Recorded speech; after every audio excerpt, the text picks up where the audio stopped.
coming for the throne.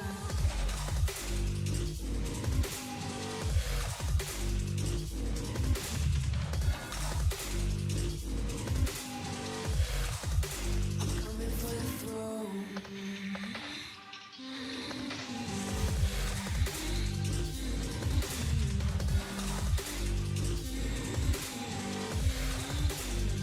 So you wanna be my enemy?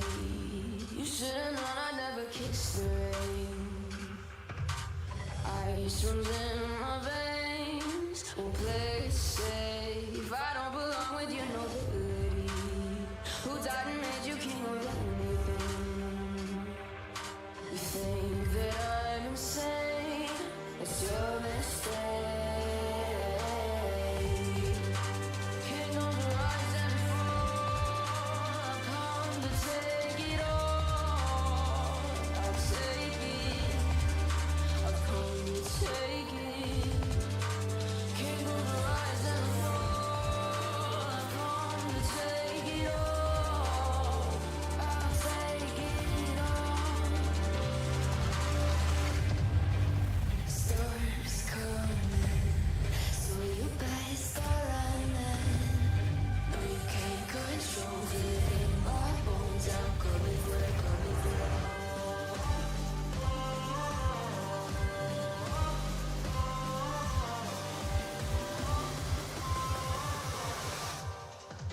I'm coming for the throne.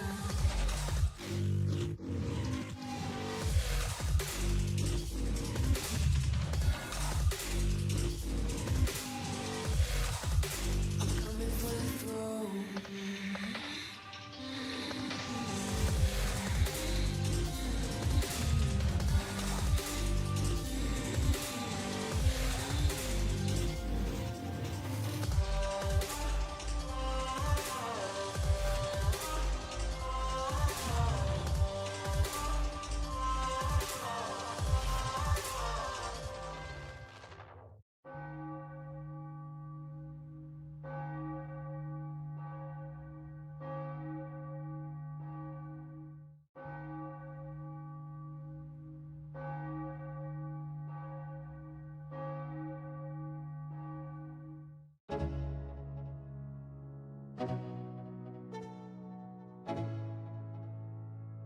Let's go.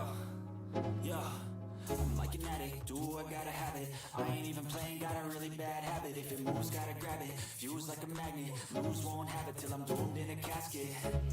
I ain't playing, got a weird mind. If you work 8 hours, I'ma work 9. If the shit tastes sour, you should taste mine. I'ma stay in power for a long time. Get up, nah, I ain't a quitter. Toss me the ball, I'm a really big hitter. Big picture, I'm a straight killer. Rising the song to the highest bidder. Got juice, got gas, I'ma move fast. New shoes, new tracks, like who's that? I'm new, come back, better than last. Yeah, it's a new me, never gonna look back. Never gonna look back. Cause damn, I was built to last. You move slow and I move fast. And that's facts. Only I can make a change. Slowly take a step today. I will never be the same. Cause that's what it takes.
All right, guys, happy Saturday. Welcome back. Welcome back to the show. Let me see if we have all of the technical difficulties from last night resolved and if mediocre is indeed in the chat. Let's see. We're trying out something new here on Streamlabs. Mediocre, can you hear me?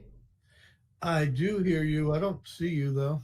That's okay. I can hear you. Maybe, put your phone or your iPad or something up so you can see what the folks are seeing. But like I showed you on the screen share, you're right above me. And if you need to do a screen share, you have the ability with this new tool that we're trying out to share, right? I still have that ability, yeah. All right. So if we get to that point and you need to screen share something, let me know.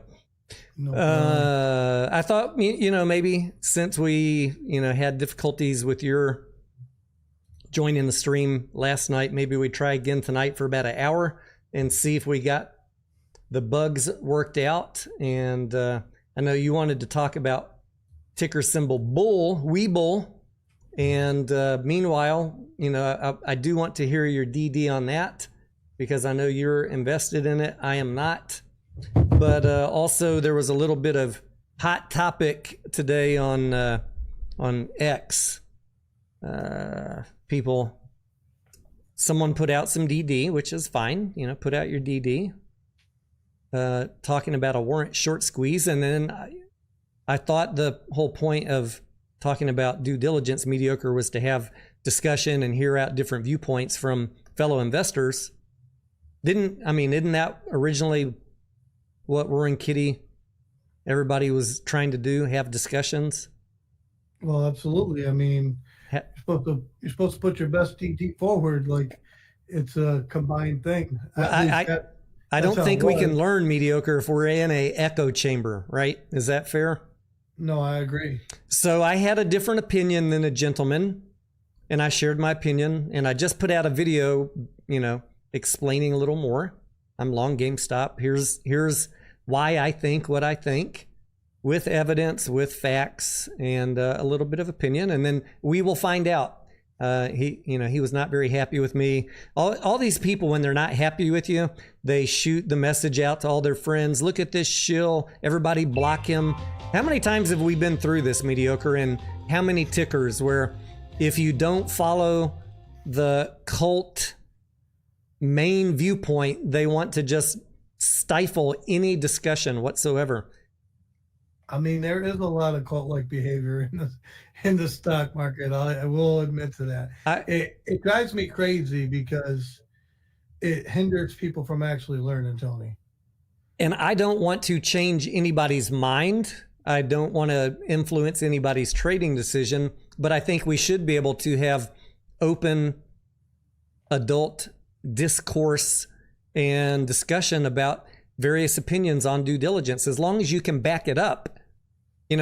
Basically what got posted today, mediocre, was an AI generated infographic with misspellings, a lot of speculative theories, and then they put the word Bloomberg on the bottom as if Bloomberg created it. Oh my God. It was kind of sloppy, and I don't fault them for that. They probably maybe believe what was on that infographic, but I came back with what I thought was very reasonable counterpoint for folks to consider. And instead of getting any consideration, all I got was a bunch of hate, the typical stuff that we see when people don't like it, that someone has a different opinion. I just think that is unfortunate for everybody. Yeah, I don't understand why people are like that. It doesn't make any much sense to me. If you have a better opinion than I do, or you have information that I don't have, right? And I don't, I just blow you off. That doesn't help me any. But at least if I take your information and I look and I say, oh, wow, look at this. He's onto something. I could learn something. But if you don't open yourself up to receiving other information, how are you expecting to learn? Or even worse, if you're not willing to open up and share your due diligence, even though some people might not like it. There's so many people scared to talk because they don't want to lose friends or they don't want to be cast out of the group.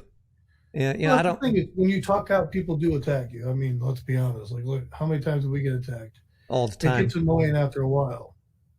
Well, I mean, it was annoying initially, but now I really don't care. I'm not here to make friends. I'm here to find a group of like-minded investors that are looking to understand market mechanics and make money. What I'm trying to say, I guess, is, people attack you, they attack your DD, and they don't even know what they're talking about. It happens a lot, right? And it just gets old. Like, just go do something if you don't disagree with me. Why do you have to? I don't get it. Were you around with me and Massalorian back in 2022 when GameStop did that split and everybody was calling it a split dividend and they were expecting the stock to go to the moon? I remember that, but I didn't pay much attention to GameStop. I called brokers. I talked to trading desk. I talked to many people on Wall Street about what was going to happen.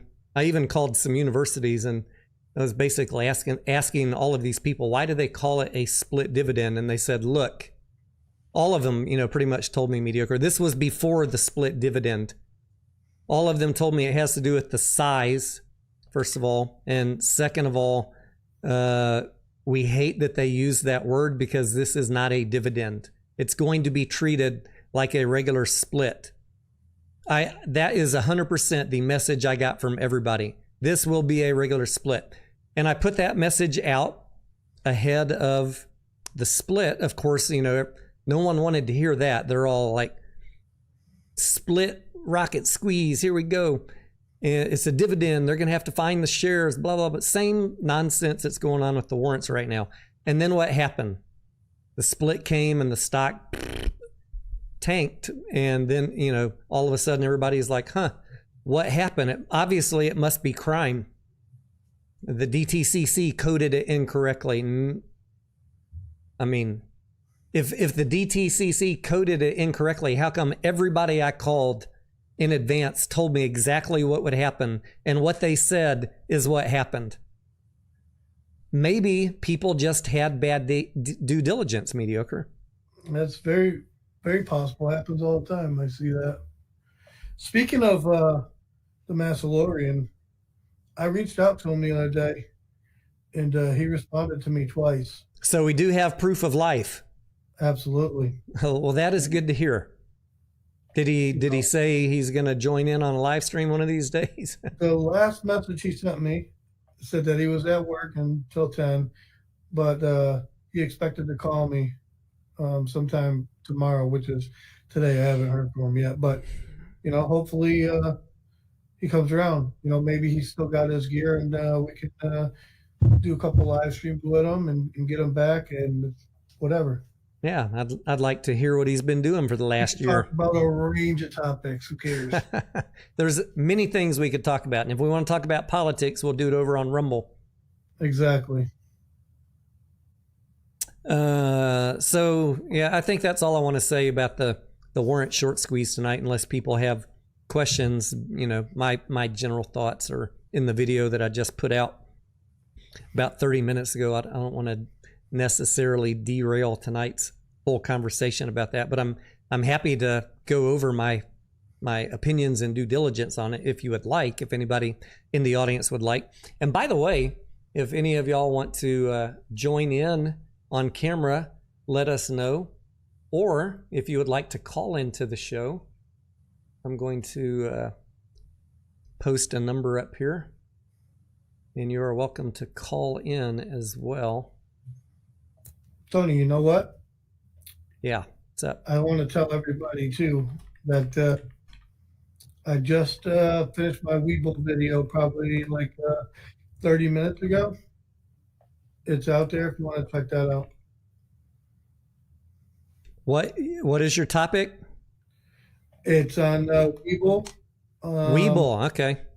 Just making a bullish case kind of for Weeble based off of Q2 earnings, what they talked about in the earnings call, the charting of it, and stock analysis, price targets. Short Fridays in the chat, Mediocre. He says, are you guys in the mafia? That's a funny story because I was just laughing with Mediocre the other day. We have a group that we informally call the Wise Guys. The Wise Guys. Yeah, we were mistaken for something. That was kind of funny. If you know anything about the Italian mob, you know what a wise guy is. But some of the Popcorn Project nut jobs thought we were trying to portray ourselves, self-proclaim ourselves as smarter than you guys. Like, these people can't even get a movie reference or a cultural reference, Mediocre. Everything in their mind, like, he's saying he's smarter than me. He's calling himself wise. He's a self-proclaimed smarty pants. It's funny. It's funny because we're both Italian. I don't know if Mediocre's in the mob or not, and I can't divulge that, on this live stream if I am. But Wise Guys has to do with being Italian, not that we think we're any intellectuals.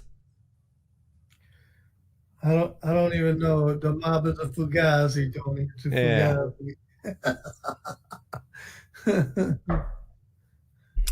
fugazi. John Y, how are you doing? He says, Tony, are you expecting future warrant offerings? I wouldn't put it past Ryan Cohen in the future at some point to do more warrant offerings or convertibles. But I mean, I'm not going to rule it out, John. Really, what I'd like to know is what the heck is he going to do with the cash that they have, the $8.5 billion plus another $500 million of Bitcoin. And now let's assume that within the next year, it expires, the warrants expire, and the stock price has gone over 32 long enough for the bulk of those warrants to be exercised by the expiration date, October 30th, 2026. Now he's got another 1.9 billion. So now what? He's got almost $11 billion. What is he going to do with the money?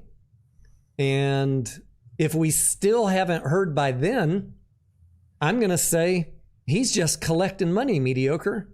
And so, we should probably expect more convertible bonds or more warrants, because if he hasn't announced any plan, his plan is collecting cash from shareholders. I mean, I don't know what he's going to do with it. He's got to do something with it. I'm being kind of funny. I actually believe Ryan Cohen will do something intelligent with the cash, but absolutely, I'm just kind of having a little fun with John's question. I don't know, I don't know what they're going to do next. I mean, how much money is enough, Mediocre? I mean, when you got your first billion, did you think you needed to raise another billion? No, I mean, I spent the past 8 months out on my yacht, I mean, maybe Ryan's looking for a $15 million yacht, Mediocre. Yeah, maybe his yacht's not big enough. John Y, he's got a comment for you, Mediocre, you New Yorker. Oh, that's a low blow, Mediocre. He called you a New Yorker. How do you interpret that? He says, also, New Yorker, you laughed on a previous podcast before Q2 that GME would have a revenue of 900 million. Wink. He's giving you a wink. He's giving you some good-natured ribbing. New Yorker, huh? New Yorker. From New York. Someone in my comments, John, the other day said, "Hey Tony, how about that revenue forecast you gave for GameStop?" Guys, I don't give revenue forecasts or earnings forecasts for GameStop because it's impossible for me, anyways. I get it. Everybody has speculative ideas of what it's going to be, but I'm also looking at Ryan closing stores and cutting costs. What I do with my spreadsheet is I model the current thinking. I modeled, like for the last quarter, I modeled the analysts' revenue expectations, and I modeled the high end, the other analysts, whoever had 800 or 900 million. I modeled that, and those were not my revenue or earnings price targets. I'm not at the point where I think I could accurately predict GameStop's revenue and earnings. And I've seen the people that do try and do it fail over and over and over, like 80% of the time over the last few years. Maybe it gets easier, once they stop closing stores and get to some level of stability. Now I think we can be even more optimistic because we just got power packs launching. I mean, it's good times, but I still am not going to try and forecast revenue or earnings. I might have my own little in my pocket number of what I think, but I don't like being wrong. You guys ever want to have me model your number and see what the model spits out? I'm happy to do that. We can look at different inputs and outputs all day long. Tony, nobody wants to be wrong. Nobody wants to put out on the internet what they think. Well, I mean, I guess I'm wrong on that because some people are always wrong and they don't care.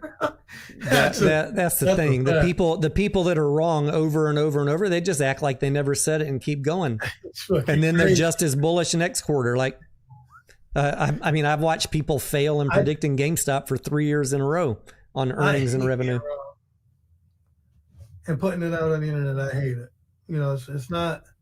So I understand why you don't play the price target game, because anything can happen, anything could change. That's what these people don't understand. If it was that predictable, everybody would buy call options, right? If it was that predictable, we'd know exactly, you know, what was a good price to buy GameStop. The whole market doesn't know. That's the whole thing. And again, it's okay for any of you, YouTubers, Twitter, whatever, to have a expectation for revenue and earnings. That's fine. I might have some as well, but I don't really care to debate those because that's your opinion, and maybe you'll be right. Maybe my little in the pocket number will be right, but I don't want to mislead anybody on GameStop by saying this is what the revenue is going to be. Impossible to guess while they're in this transition. Hopefully you guys understand and agree that is fair. That's why the stock price fluctuates, right? People get certain expectations and then those expectations don't get met and the price drops, or the expectations get beat and the price goes up. It happened to me. I was wrong. You know, in a good profitable company, it happens. You know, it is what it is. You just gotta go with the flow. You gotta accept your mistakes and continue moving forward and try to do better. The happy kid mediocre says, question, all the shares I'm buying is going into the dark pool. Who is going to cover those? God. The dark pool is just a trading venue like the NYSE or NASDAQ. It's just dark. The shares actually change hands and get reported to FINRA. They're not being sold into some dark pool never to actually be delivered. Everybody thinks, Tony, and they're still doing this, and I don't understand how many years has it been, you know? But they're still talking about, you know, these dark pools and then failure to delivers and whatever. And you get these, every stock has its thing where they talk about how many failure to delivers, right? But these failure to delivers are getting covered. You guys just try to add them up and all this other craziness. I want y'all to go buy this book. And if you have questions about what is a dark pool, it's called Dark Pools by Scott Patterson. Start your education right here.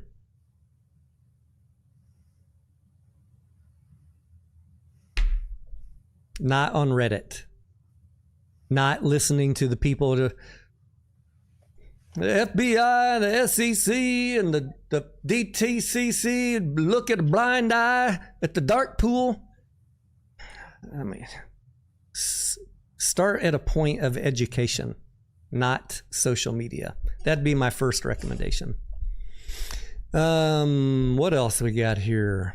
Not Stock and Stock says, Tony, you guys are having a great night. Welcome back, amigo. He says, sorry I changed my name from Tito Valdez to this. Starting something new. Good luck. Are you starting live, Tony? Huh? I'm looking at the live, and it sometimes I feel like it gets hung up or glitches out on me. I don't know. I'm wondering if the viewers see that too. A little glitchy. Yeah.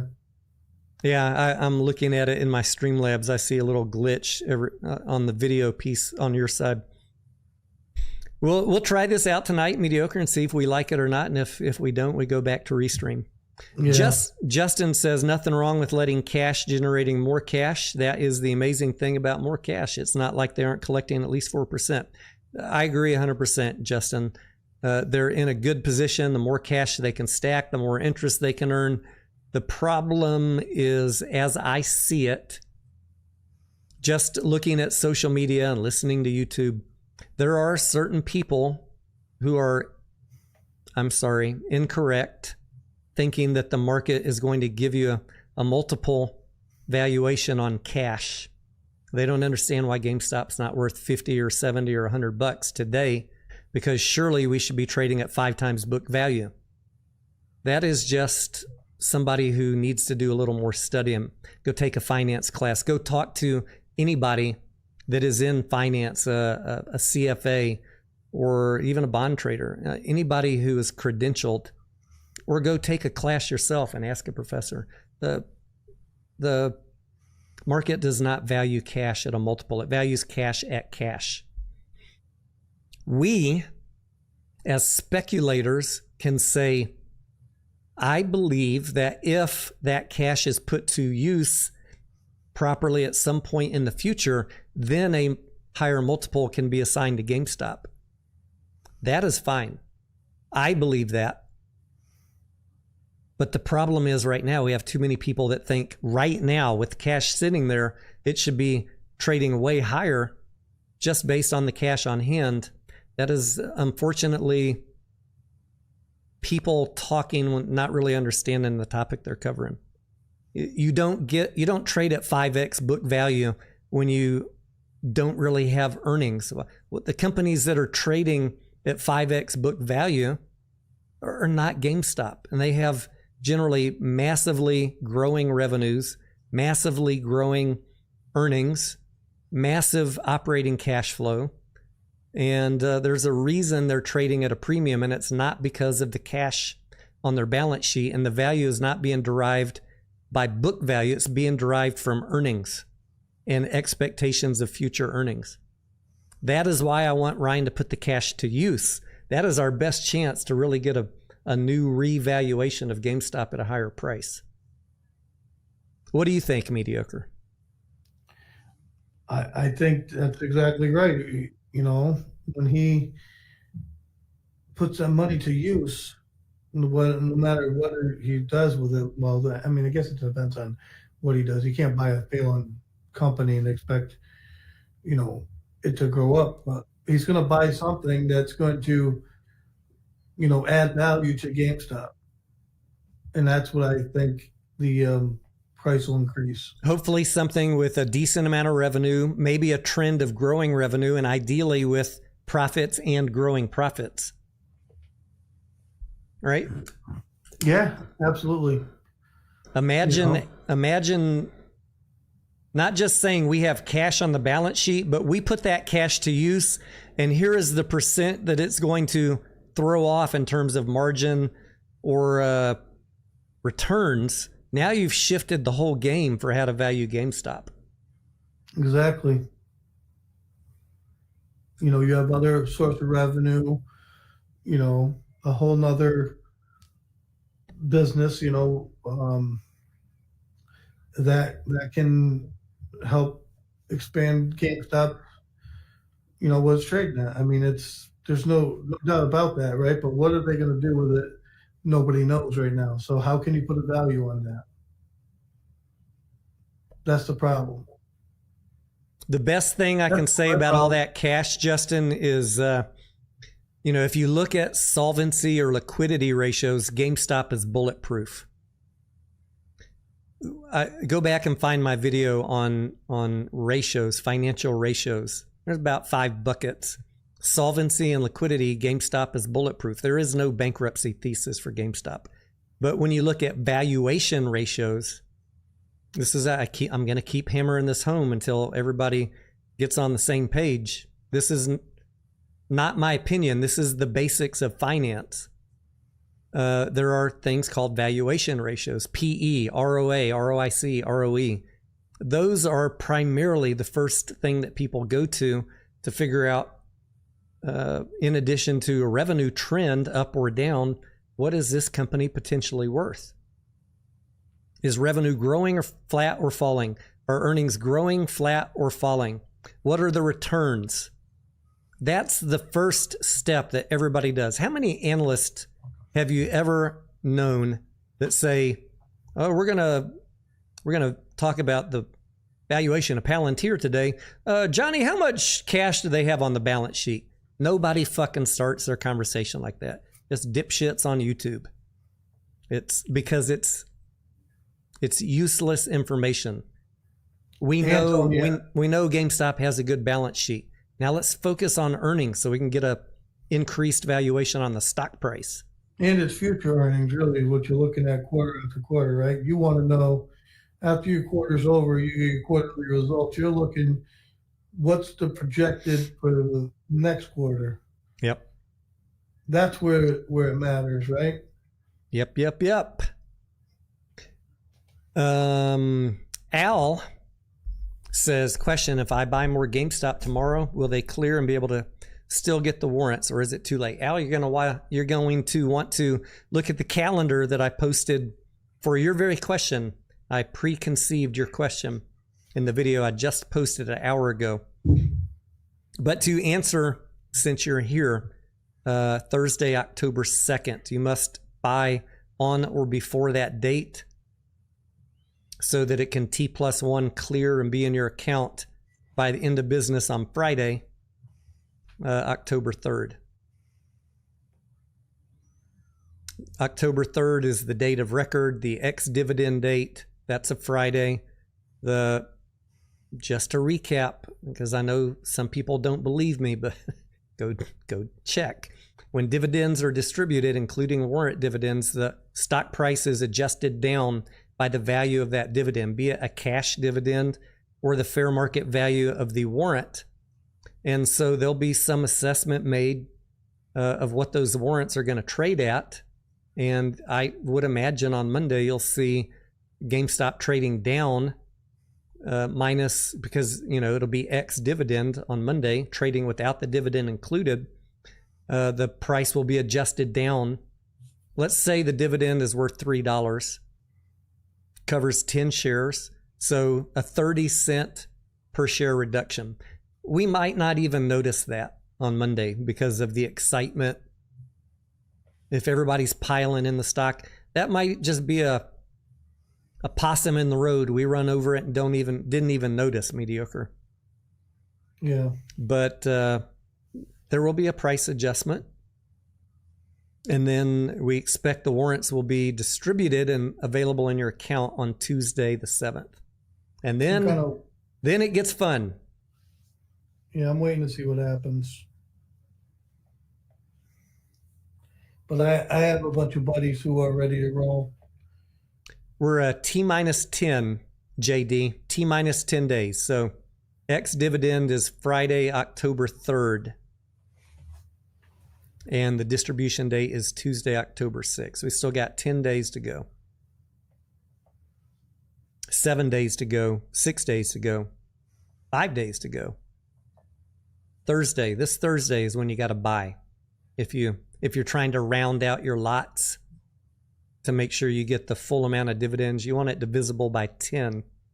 You don't want to have 83 shares or 829 shares. Go ahead and round it out.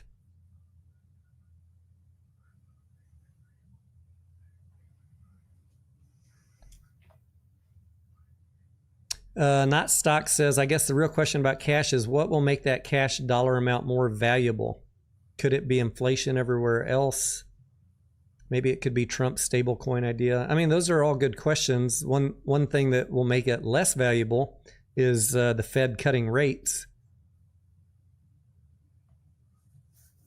All right. Yeah, we're expected more rate cuts this year, I think, too, aren't we? If GameStop's earning 4.25% and we get a half point of rate cuts over the next 3 months, there goes 0.5% of interest. I mean, it's not going to be a meaningful decline. Might affect their earnings by a penny or two.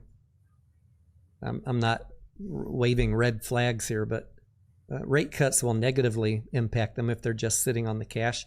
Inflation would also negatively impact cash. Wouldn't you think, Mediocre? You got $9 billion sitting there and your inflation's going up. That's not good for cash just sitting there.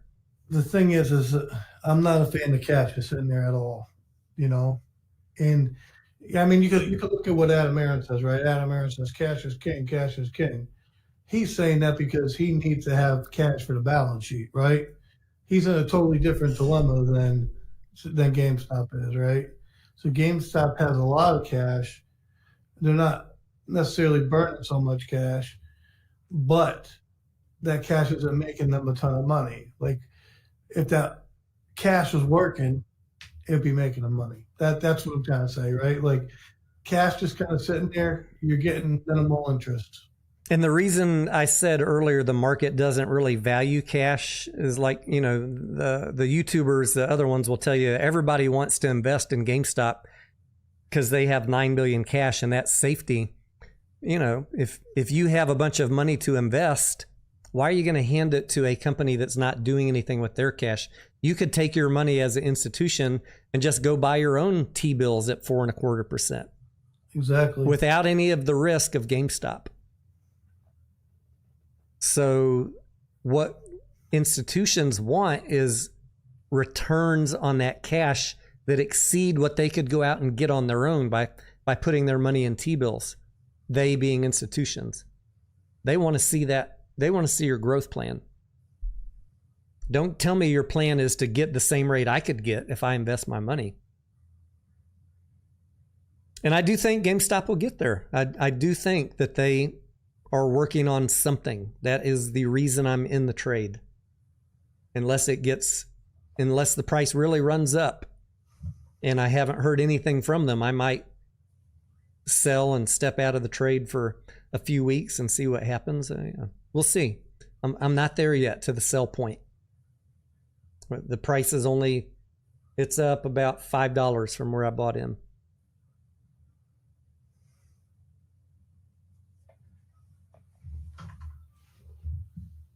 Chris. Everybody's excited about this dividend, huh? This warrant, I mean, this is not common, Mediocre. We went and did a little bit of research. I only found, with the help of my expert researchers in the Discord, we found 7 warrant dividends in the last 5 years. Yeah. That's not that many. And now on top of GameStop's, we've got Bed Bath & Beyond announced one that will launch on the same freaking date. Did you know that? No. They announced just in the last week a 10-for-1 warrant dividend also being distributed. Take over that ticker? Huh? Didn't a new company take over that ticker? Yeah, it's formerly Overstock, formerly Beyond, and now called Bed Bath & Beyond. It's run by Marcus Lemonis.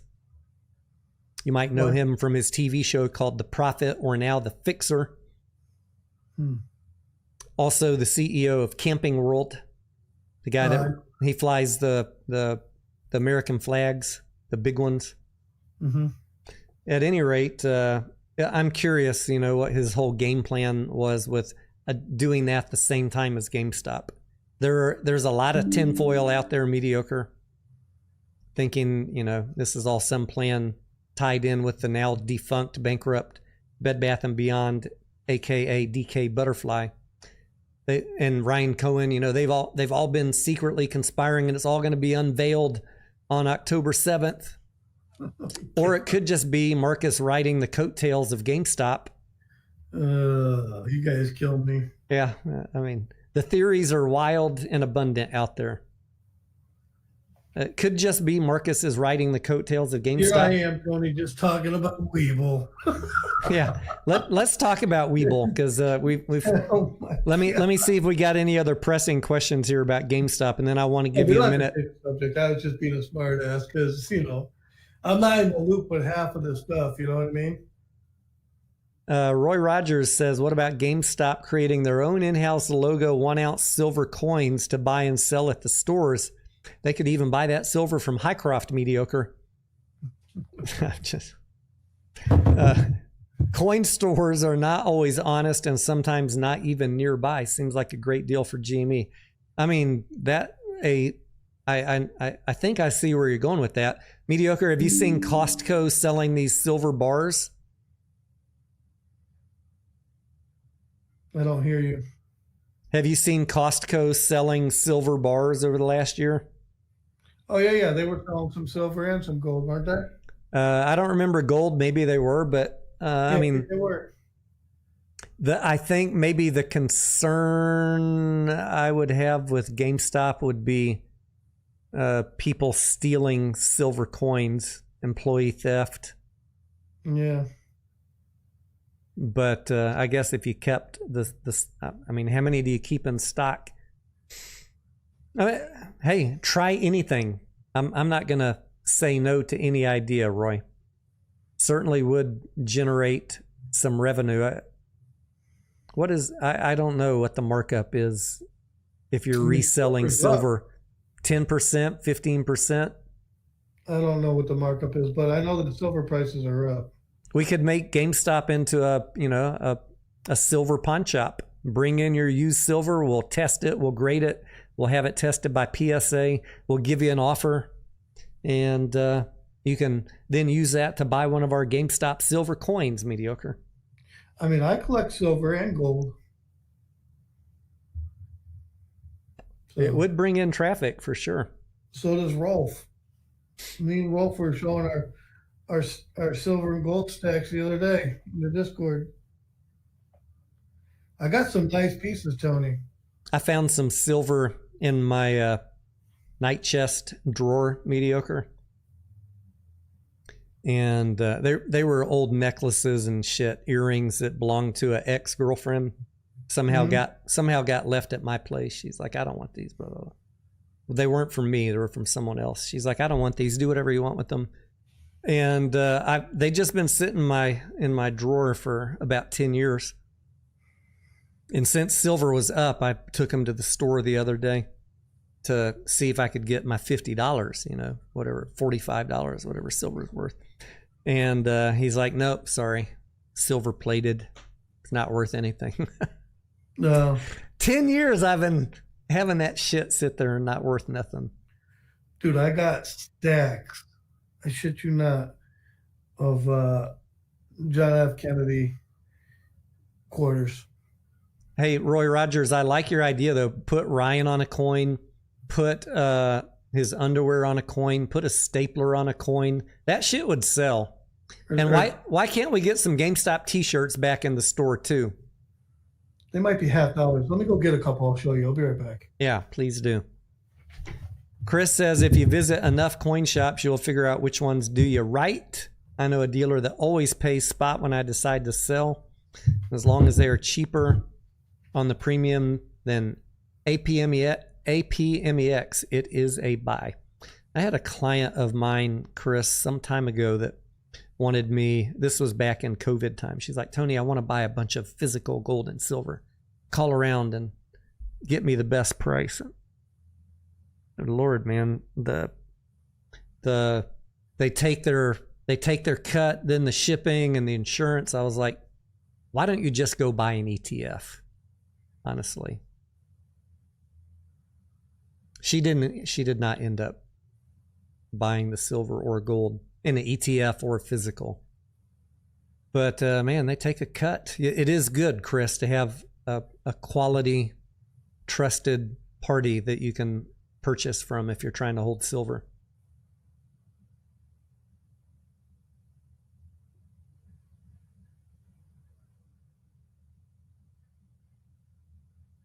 Short Fridays, have a good night to you too. Thank you. He who owns the gold makes the rules, JD, right? I often joke, or have in the past, what I stock up on is ammunition, because if shit hits the fan, I can come get somebody's gold if I really need it. I don't want to be known as the guy, let's go raid this house. He's got all that gold stashed in the safe.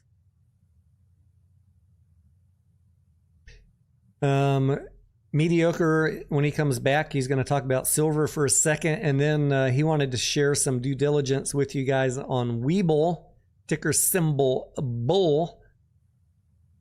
I'm going to go ahead and put the chart up for Weeble so we can get that ready while we're waiting on him to come back.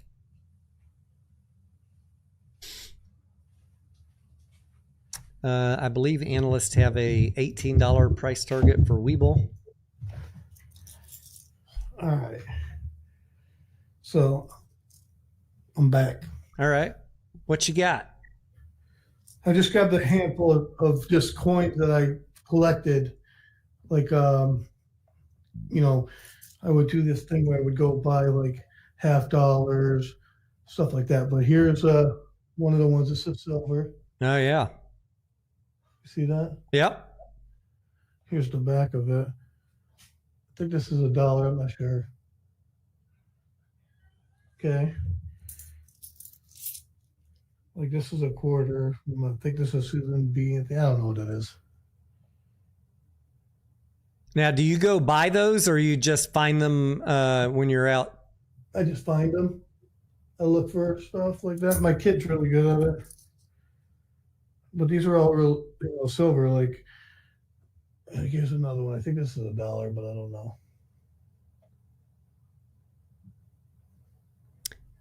JD says, good luck trying to redeem gold. Yeah, the ETF when shit hits the fan. That is true.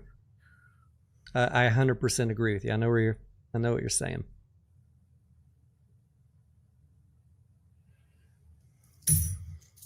Man, I heard it sounds like you got a ton of those things. That thing chinked down into the bucket, mediocre. I'm not going to show them off because I don't want to waste too much time. But look, here's just a handful. You could hear that it's, yeah. You know.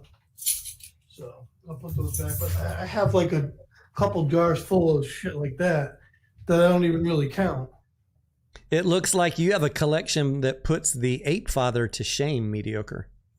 I don't know that. I don't know what he does or doesn't do. I don't know what he has either. I remember him years ago talking about having a bunch of gold and silver. I hope he still has it. See, for me, I don't know. I started collecting gold and silver like in quarter gram, like little gram pieces. You know what I'm saying? Like small. Just in case like the dollar collapsed and stuff like that. And I stacked silver. So I started stacking gold like that. But the coins I just collect over time because you never know if the dollar does crash, at least you have something tangible that you might be able to buy something with. Now, I don't know anything about these Eisenhower dollars, mediocre, but Chris in the chat says check them to make sure if they're real silver or just clad in silver. I'm pretty sure mine are silver because that's why they're in that jar. He says if they're 1971S or 1990P, they are clad, not silver, unless they are 1971S or 1990P. Just something to check into, mediocre. Yeah. Thank you, Chris. All right, mediocre. I've got the Weeble chart up, and oh boy, I think we're ready to go into the Weeble. Let's go into the Weeble discussion because you have some DD you want to share with folks, right? Yeah, a little bit, not much, but isn't that a nice doji right there? A nice doji on Friday. Yeah, I see that sitting up there. What happened on Friday with Weeble? I mean, they got another price target this week. I think they got one last week. I don't really know when they actually came out. I could go look, but within the past 2 weeks, there was a couple of price targets. I forget where they're from now. Now, you have some shares and you're running the wheel strategy on this, if I'm not mistaken. Is that correct? Oh, absolutely, yeah. Yeah, I'm in that. I'm in some Aspen. I was in BBAI. That ran up. I lost that. Mediocre, would you, or this is maybe this is an awkward question, but haven't looked at the volatility, but is it worth it for folks to consider selling cash secured puts on this? Well, they should go watch my video, Tony. I talked about that in my video. You did talk about that in your video? Absolutely, I did. Okay. But then I'll tell you here because I'm a nice guy like that. But please go watch my video. The volatility on Weeble right now is primo. I mean, for next week, next Friday, expiration. I mean, all the options, like, you know, all the way up to like 17, 18 bucks. I think 18.50. You can get something for selling call options that, you know, so if you didn't feel comfortable selling at, say, 17, but you felt comfortable selling at 18.50, there's a market there. You know, there's a market on the put side at $13. So, I mean, there's some volatility on both sides. There's a way to make some money there. But, you know, check out my video. I just put it out probably, 45 minutes ago now? So if you're interested in Weeble, go watch Mediocre Trader. That's his YouTube channel. Watch his Weeble video. And if you want to learn a little bit more about running the wheel strategy, what we call the ATM, then I have a playlist on options and the wheel strategy. Tony, put it in the 4 hour real quick. Yes, sir. I can do that. Do a real quick, you know, show the clear uptrend we've been having. From 12.54, not even 10 days ago, Mediocre, to 15.41. I mean, look at that. $3 price move in days.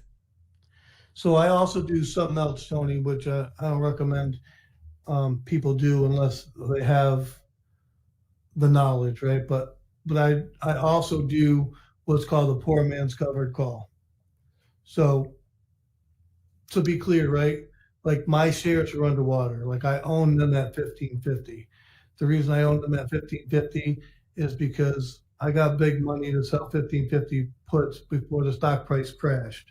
You got in a little bit before this dip to 12.54, right? And then exactly. Then we had that big red candle. Exactly. Yeah, that happens to us sometimes. Sometimes our entries aren't perfect. But if you look and you understand the fundamentals of the stock and stuff like that, right? Like, what was the reason they were pushing it down? I could not find a reason. Could I, Tony? Nope. I looked with you many times. I couldn't figure out the reason it was being run down either. So the answer is crime, Mediocre. You know, I just sell my call options and hang on at that point. What are you going to do? What you're going to do is exactly what we do on a lot of stocks. You have a plan. If you still believe in the company, you work your way out of it selling options. If you don't believe in the company, you dump the position. Exactly. And so I just kept selling 15.50s, you know, and I sold 15.50s Friday, and I'm like, man, am I going to lose my shares already? Like, I didn't want to lose them. But shout out to Gus, because Gus was paying attention in the Discord, and he picked up some shares just below 13, and he rode that all the way up. He sold $15 calls that expired this Friday that just passed.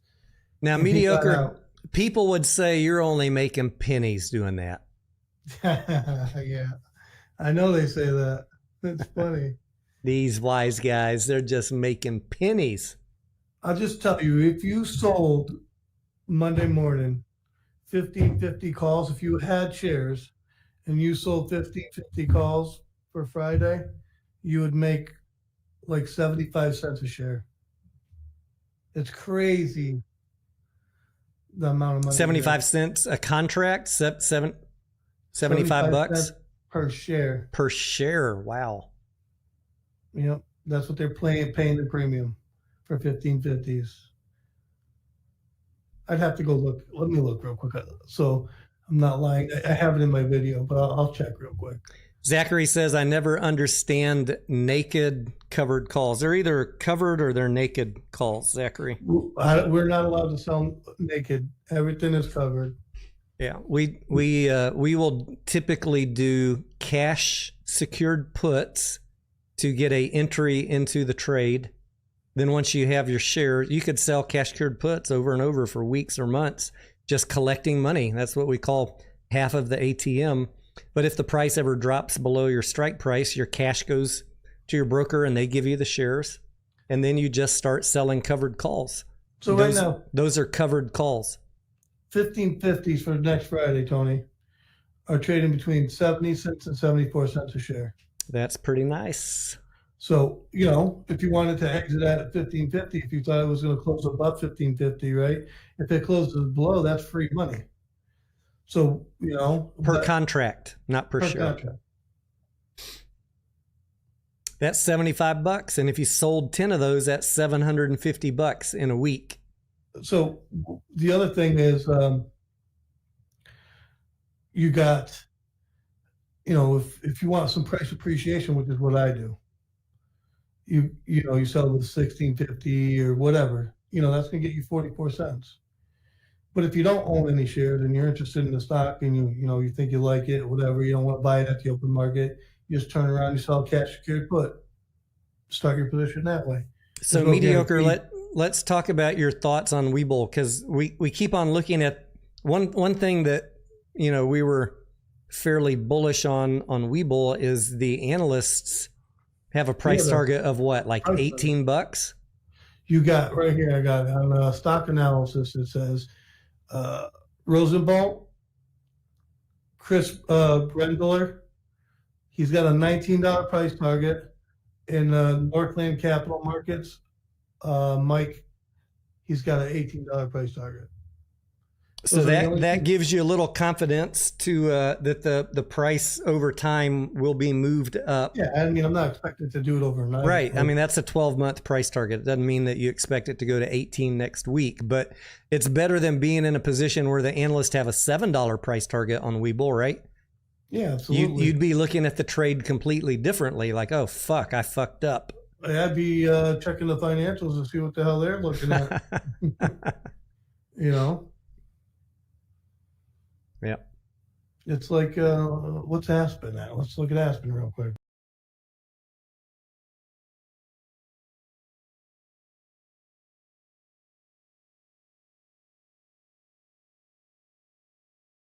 And mediocre, the other thing that I still have not done that I want to do is send May a message and see if she's willing to spend a few minutes looking at Weeble with us.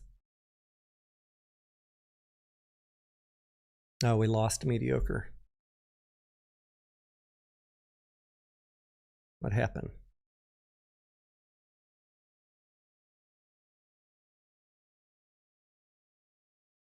Go. All right, you're back. What happened?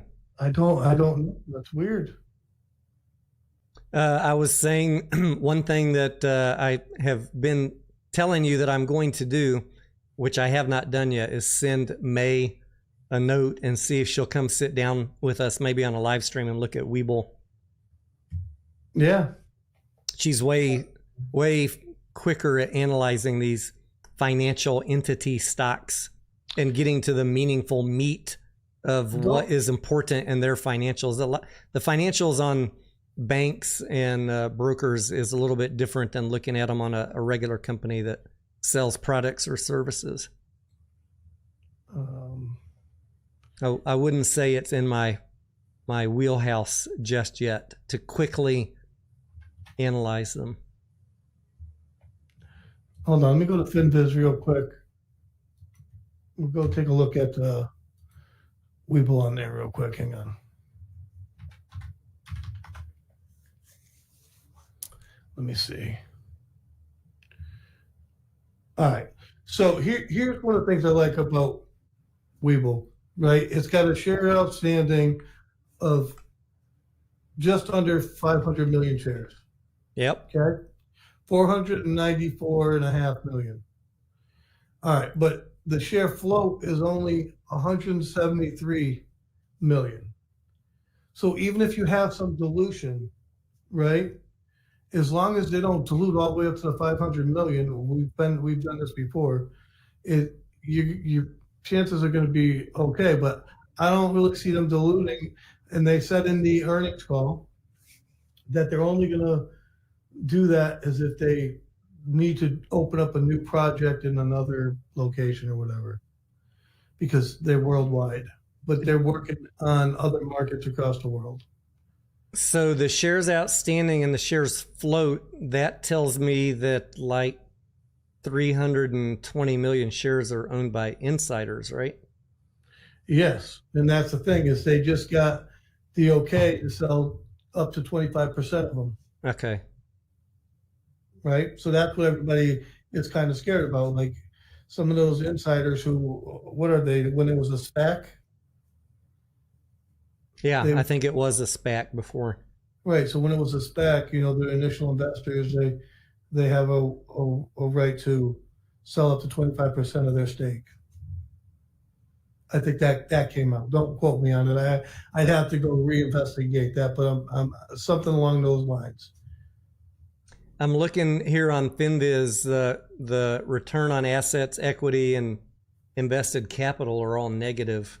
Profit margins are negative. That's probably a 12-month look back. Let me look over on stockanalysis.com at a shorter time frame. Yeah, negative operating margin, negative profit margin, negative EPS. Look at statistics. I was talking to you guys earlier about different ratios. You can look at valuation ratios here on stockanalysis.com. You can look at margins. You can look at the financial position, current ratio. This is liquidity and financial efficiency. If you want to quickly hone in on what are people looking at to determine if the stock price is properly valued, I would be looking at valuation ratios and financial efficiency. Here on stock analysis, they're saying negative 2.5% ROE, negative 0.8% ROA. That's not horrible. Of course, we'd prefer to see positive numbers there. Absolutely. The thing that hurt them the most, Tony, was they had to turn crypto trading off.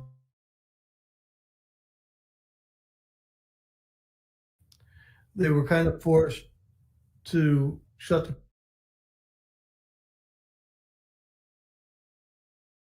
Your audio's cutting out. Sorry about that. Now you're back. Why did they have negative 518 million net income last quarter? Did you look into that? I forget the reason, but I did. Looks like it says preferred dividends and other adjustments. Looks like that was the bulk of that.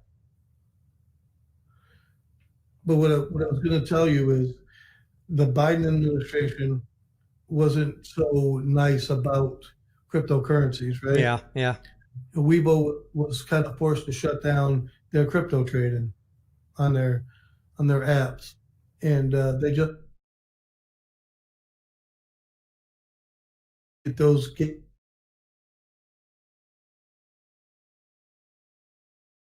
what's it called? Coinbase, I think, is their kind of the people they use, and they opened up options, I think, in Canada, and they opened up some cryptocurrency trading in Australia and stuff like that. So the growth is going to be better next quarter, I'm pretty sure. Let's see. Dink said, let's check dilution tracker. That is a good idea.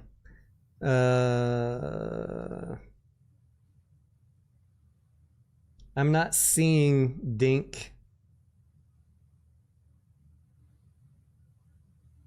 Normally we'd have a light blue bar.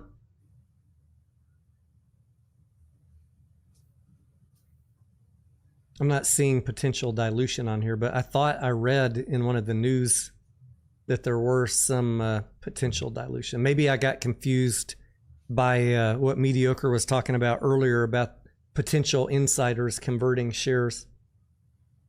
Right.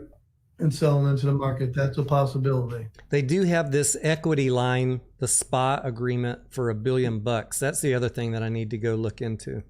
Yeah, they do have that. But that's what I was telling you about. Like, if they want to do a new project or whatever. Yeah. But I don't think it's happening right now.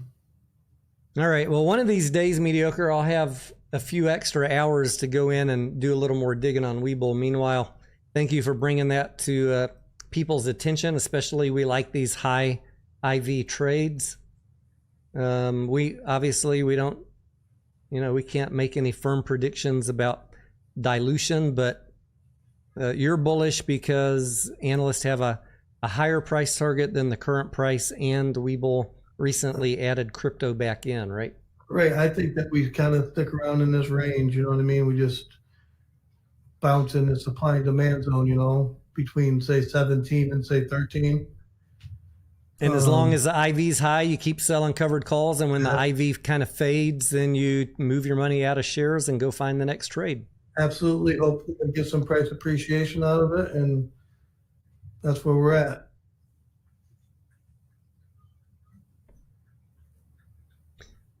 All right, Mediocre. I think we're going to go ahead and wrap it up here. We covered a lot of good ground, and I don't want to be on here too late. The target was to do about an hour. We did an hour and 10 minutes. Do you have any other hot topics you want to cover with the folks before we wrap it up? Not really. Just, keep plugging away. Pay attention to what you're doing. And good luck. Hopefully we all make money, baby. Leave us a comment if you're watching on replay, if you have any questions. And if you have a question for Mediocre, go over, watch his Weeble video and leave him a comment over there.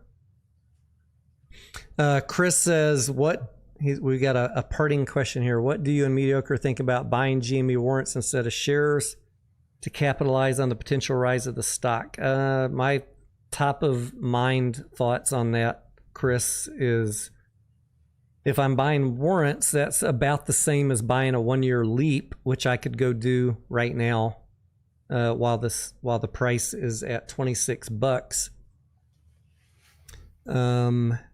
The other thought I have is if I buy the leap and the price goes up, and say I sell it for the same as if I could sell a warrant down the road, that money doesn't go to GameStop. So that's a consideration if you're trying to decide between a leap and buying warrants. But I also probably would not exercise the warrant. I'd probably just sell it. So I'm not going to be giving GameStop any money either way. If it runs up, I'd be more inclined to sell the leap or sell the warrant. And if you don't know why I'm saying that, go watch my video on no exercise early.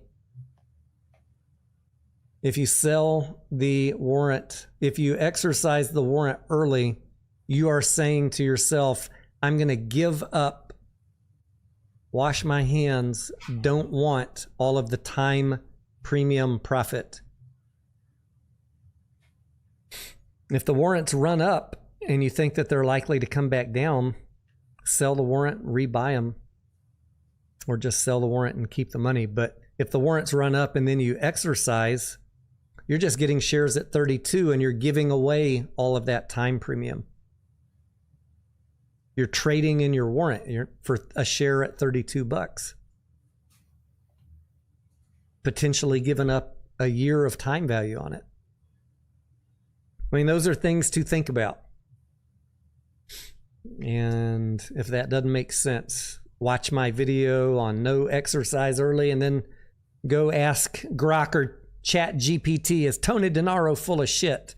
Or should I really sell instead of exercising early? See what they tell you. Mediocre, thank you for your time tonight. Ladies and gentlemen, thank you for your time and the great questions tonight. Good discussion. Hopefully you guys got some value out of it. I would love to stay here and chat with y'all all night, but want to spend a little bit of time with the wife. She goes back to work tomorrow. So before it gets too late tonight, want to hang out and watch a movie or whatever show she picks. Thank you for having me, Tony.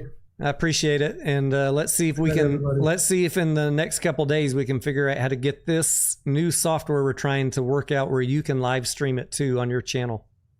Yeah, we'll keep playing with it. We'll figure it out. All right, amigo. We will see you next time. Good night. Good night, folks. A red candle down by the dip, gotta hold our ground. We've been waiting for so long, hedges rain will soon be gone. A green candle up, a red candle down by the dip, gotta hold our ground. Hedges gains are dead and gone, but the shorts we're going long. If you down and sit and stare, if you love it, buy the share.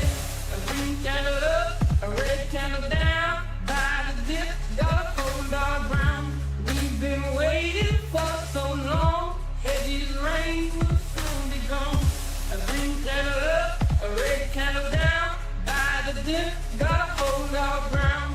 Hedges gains are dead and gone, but the short we're going long. If you down and sit and stare, if you love it, buy a share. A green candle up, a red candle down, by the dip, gotta hold our ground. We've been waiting for so long, heavy rain will soon be gone. A green candle up, a red candle down, by the dip, gotta hold our ground. Heavy gains are dead and gone, but the short we're going long. If you down and sit and stare, if you love it, buy a share. Green candle up and red candle down, by the dip, gotta hold our ground. Hedges gains are dead and gone, GameStop rising so strong. If you down and sit and stare, if you love it, show you care. A green candle up, a red candle down, by the dip, gotta hold our ground. We've been waiting for so long, hedges rain will soon be gone. A green candle up, a red candle down, by the dip, gotta hold our ground. Hedges gains are dead and gone, but the short we're going long. A green candle up, a red candle down, by the dip, gotta hold our ground. We've been waiting for so long, hedges rain will soon be gone. A green candle up, a red candle down, by the dip, gotta hold our ground. Hedges gains are dead and gone, but the short we're going long. If you down and sit and stare, if you love it, buy a share. A green candle up, a red candle down, by the dip, gotta hold our ground. Keep the waiting for so long, heavy rain will soon be gone. A green candle up, a red candle down, by the dip, gotta hold our ground. Hedges gains are dead and gone, but the short we're going long. If you doubt it, sit and stare. If you love it, buy a share.